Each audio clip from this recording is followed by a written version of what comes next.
하나님이 사랑하시는 비산동교회 성도님들, 지난 하루 동안 평안하셨습니까? 오늘 하나님이 주시는 말씀을 통해 우리의 감사가 회복되는 시간이 되시길 바랍니다. 무언가를 받아서 감사하는 것도 있지만 하나님 한 분만으로도 감사할 수 있습니다. 오늘 말씀과 함께 하나님으로 인하여 더욱 감사하는 말씀 묵상 시간이 되시길 바랍니다. 기도하겠습니다. 하나님 아버지, 우리에게 말씀하여 주심에 감사를 드립니다. 하나님의 말씀으로 우리가 올바른 길을 알고 그 길을 따라가게 됩니다. 방황을 그치고 주님이 주시는 생명과 구원의 길을 바르게 찾아갈 수 있습니다. 이러한 귀한 말씀 주심에 감사하고 우리에게 깨닫는 마음과 성령님을 통해 주님을 더욱 가까이 하게 하심에 감사드립니다. 오늘도 좋은 밭이 되어 듣는 우리 모두가 되겠습니다. 이 모든 말씀 우리 주 예수 그리스도의 이름으로 기도드립니다. 아멘. 오늘 우리에게 주시는 하나님의 말씀은 이사야 49장 8절에서 13절까지 말씀입니다. 하나님의 말씀을 함께 읽겠습니다.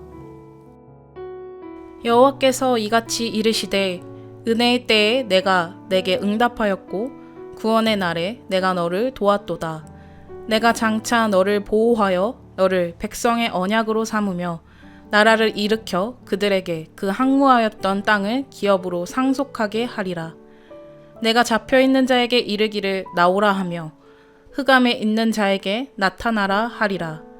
그들이 길에서 먹겠고 모든 헐벗은 산에도 그들의 풀밭이 있을 것인즉 그들이 줄이거나 목마르지 아니할 것이며 더위와 볕이 그들을 상하지 아니하리니 이는 그들을 긍휼히 여기는 이가 그들을 이끌되 샘물 근원으로 인도할 것임이라.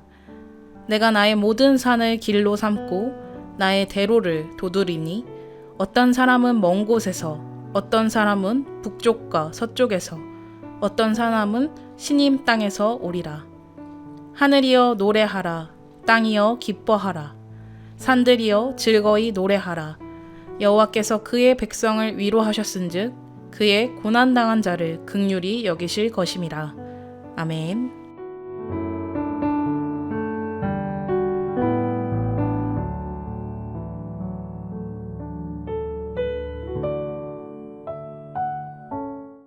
팔절 말씀을 보시면 하나님의 백성들에게 주어지는 놀라운 일들에 대해 알려주고 있습니다. 먼저 하나님의 백성들에게는 은혜의 때가 있고 구원의 날이 있다고 말씀합니다. 인생을 살다 보면 고난의 터널을 지나가야 할 때가 있습니다. 그 터널을 지나갈 때 우리는 끝까지 걸어갈 수 있습니다.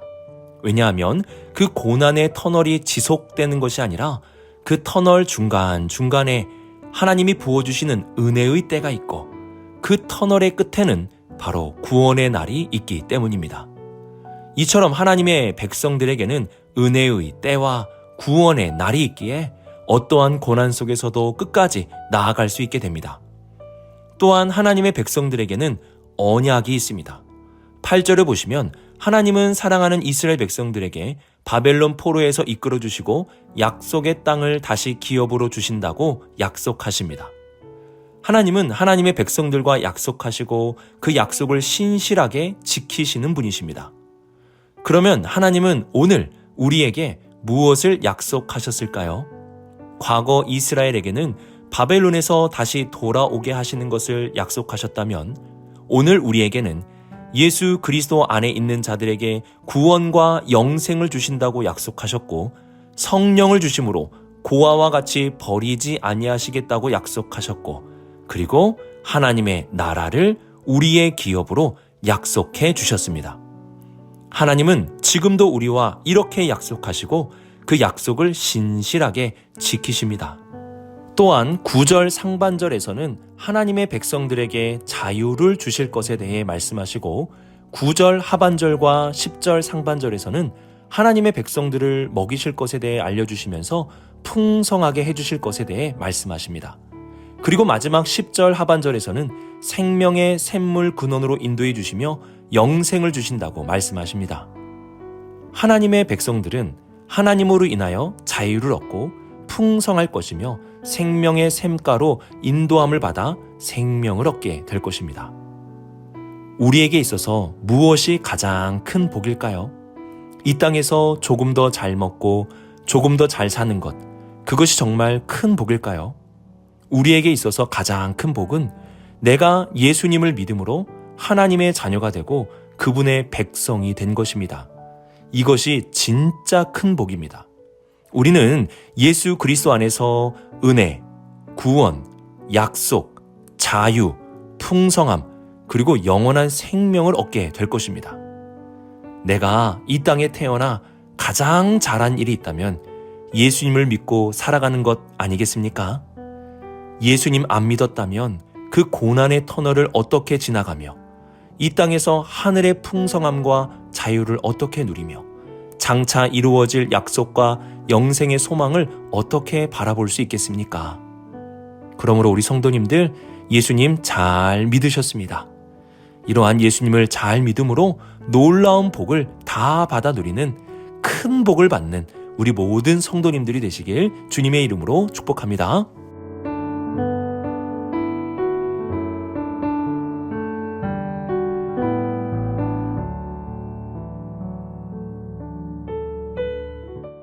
(13절을) 보시면 하늘과 산들이 노래하고 즐거워하는 이유에 대해서 이렇게 말씀합니다. 여호와께서 그의 백성을 위로하셨은즉 그의 고난 당하는 자를 긍휼히 여기실 것임이라. 하나님의 위로와 하나님의 긍휼히 여기심을 보고 산과 하늘이 즐거워하고 기뻐한다고 말씀합니다. 우리는 위로가 필요한 존재입니다. 누군가가 나의 삶의 어려움을 이해해주고 알아주는 위로, 그리고 따뜻한 말로 격려해주는 위로가 우리에게는 필요합니다. 그러면 누가 우리를 정말 위로해줄 수 있겠습니까? 어리고 젊어서는 부모님의 위로가 참 큰 힘이 됩니다. 그냥 무엇이든 말해도 내 편이 되어주시는 부모님이 위로가 됩니다. 어떤 분은 부모님이 계시는 것만 해도 위로가 된다고 말하기도 하시더라고요. 하지만 우리가 잘 알듯이 부모님의 위로는 계속되지 못합니다. 어느 때가 되면 부모님도 우리의 곁을 떠나시게 됩니다. 그러면 누가 우리에게 지속적이며 영원한 위로를 더해줄 수 있을까요? 이사야 66장 13절을 보시면 어머니가 자식을 위로함과 같이 내가 너희를 위로할 것인즉 너희가 예루살렘에서 위로를 받으리니 라고 말씀합니다. 어머니가 자식을 품고 위로해 주듯이 하나님은 우리의 위로자가 되십니다. 그분의 위로는 우리가 태어나면서부터 지금까지 그리고 나이가 들어서도 지속됩니다. 심지어 요한계시록 7장 17절을 보시면 주님이 다시 오시는 그날에도 생명수 샘가에서 우리의 눈물을 닦아주시며 위로해 주신다고 말씀하십니다. 또한 하나님은 우리를 긍휼히 여겨주시는 긍휼의 하나님이 되십니다. 긍휼이라는 단어는 자궁이라는 의미가 담겨 있는데요. 어머니가 아이를 품는 것이 바로 긍휼이라는 것입니다. 어머니가 그 아이를 품어주는 것은 내 자식이기 때문에 그러합니다. 내가 실수를 하면 세상에서는 질타를 받지만 어머니는 내 자식이기에 이해해주고 받아주고 품어주십니다. 이것이 긍휼입니다. 감사한 것은 하나님도 우리를 긍휼히 여겨주신다는 것입니다. 어떻게 알 수 있을까요? 시편 78편 38절 말씀을 보시면 우리가 지금 이렇게 있는 그 자체가 하나님의 긍휼의 결과라고 말씀합니다. 시편의 말씀을 보시면 오직 하나님은 긍휼하심으로 죄악을 덮어주시어 멸망시키지 아니하시고 그의 진노를 여러 번 돌이키시며 그의 모든 분을 다 쏟아내지 아니하셨으니 라고 말씀합니다. 우리가 멸망하지 않고 오늘 살아갈 수 있는 이유가 무엇입니까? 내가 의롭기 때문입니까? 아닙니다. 하나님의 긍휼하심 때문입니다. 하나님의 자녀이고 백성이기에 그저 품어주시는 하나님의 긍휼이 있기에 우리가 멸망하지 않을 수 있는 것입니다. 이러한 하나님의 긍휼을 아는 사람은 오늘 하루의 삶 그 자체를 감사하게 됩니다. 왜냐하면 오늘의 삶은 하나님의 긍휼하심의 결과이기 때문입니다. 성경에 보면 범사에 감사하라 라는 말씀이 있습니다. 이 말씀은 사람을 보면서는 할 수 없는 것입니다. 하지만 오늘도 우리에게 긍휼을 베풀어 주시는 하나님을 바라보며 살아간다면 우리는 범사에 감사할 수 있습니다. 우리를 위로하시고 긍휼히 여겨주시는 하나님, 그분 한 분만으로 오늘 하루 감사하며 살아갈 수 있는 우리 모든 성도님들이 되시길 주님의 이름으로 축복합니다.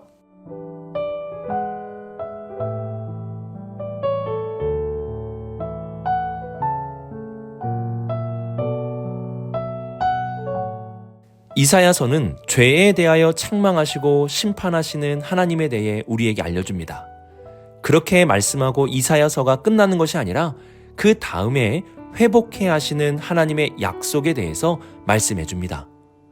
우리는 죄로 인하여 책망받고 심판받아 마땅하지만 하나님은 이러한 우리를 버리지 않으시고 다시 회복하시기로 약속해 주십니다.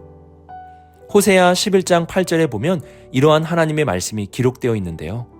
에브라임이여 내가 어찌 너를 놓겠느냐, 이스라엘이여 내가 어찌 너를 버리겠느냐, 내가 어찌 너를 아드마같이 놓겠느냐, 어찌 너를 스보임같이 두겠느냐, 내 마음이 내 속에 돌이키어 나의 긍휼이 온전히 불붙는 듯 하도다. 하나님은 다시 죄 가운데로 돌아가는 하나님의 백성을 바라보며 어찌 버리겠느냐, 어찌 놓겠느냐, 어찌 그냥 두겠느냐고 말씀하십니다. 하나님이 우리를 버리지 않고 놓지 않고 그냥 두지 않으시는 이유는 우리를 향한 하나님의 마음 때문입니다. 하나님의 마음에 긍휼이 계속 불이 붙어서 우리를 그냥 둘 수 없게 되는 것입니다. 하나님은 우리를 긍휼히 여겨주십니다. 오늘도 우리의 모습을 보고 불쌍히 여겨주시며 위로하시고 어머니의 품으로 품어주십니다. 왜 하나님은 우리를 포기하지 않으시냐고 묻는다면 하나님은 이렇게 답하실 것입니다. 내 마음이 포기가 되지 않는다. 정말 우리가 감사해야 할 것은 이 세상을 창조하신 하나님이, 전능하신 하나님이 바로 사랑의 하나님이라는 것입니다. 그분이 사랑이시라는 것, 이것을 감사해야 합니다. 부모님을 알면 알수록 자녀를 향한 사랑이 크다는 것을 깨닫듯이 하나님을 알면 알수록 우리를 향한 놀라운 하나님의 사랑을 깨닫게 됩니다. 하나님이 우리를 다시 회복시키시고 약속해 주시는 것, 이 모든 것은 하나님의 사랑의 마음이 있기에 가능한 것입니다. 오늘 하나님의 위로와 하나님의 긍휼, 그리고 하나님의 사랑에 무한 감사할 수 있는 하루가 되실 수 있기를 바랍니다. 우리가 감사라고 할 때는 무언가 특별한 것을 받았을 때, 그리고 기도 응답이 되었을 때 감사를 하곤 하는데요. 오늘은 하나님으로 인하여 감사해 봅시다. 하나님의 위로에 감사하고 긍휼에 감사하고 그리고 하나님의 사랑에 감사해 봅시다. 그리고 우리가 얼마나 복을 받은 존재인지 하나님이 주신 것들을 바라보며 깨달을 수 있기를 바랍니다. 하나님은 우리에게 은혜의 때와 구원의 날을 주시고 약속을 주시며 자유를 주시고 풍성함을 주시고 영원한 생명을 주십니다.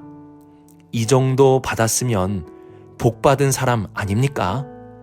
이러한 하나님이 주시는 것들을 바라보며 내가 복받은 사람임을 다시 한번 깨닫고 하나님으로 인하여 범사에 감사할 수 있는 우리 모든 성도님들이 되시길 주님의 이름으로 축복합니다. 기도하겠습니다. 사랑의 하나님 아버지, 감사합니다. 하나님 감사합니다.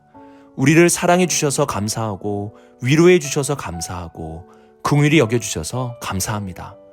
또 하나님의 자녀인 우리에게 많은 것을 주셔서 감사합니다.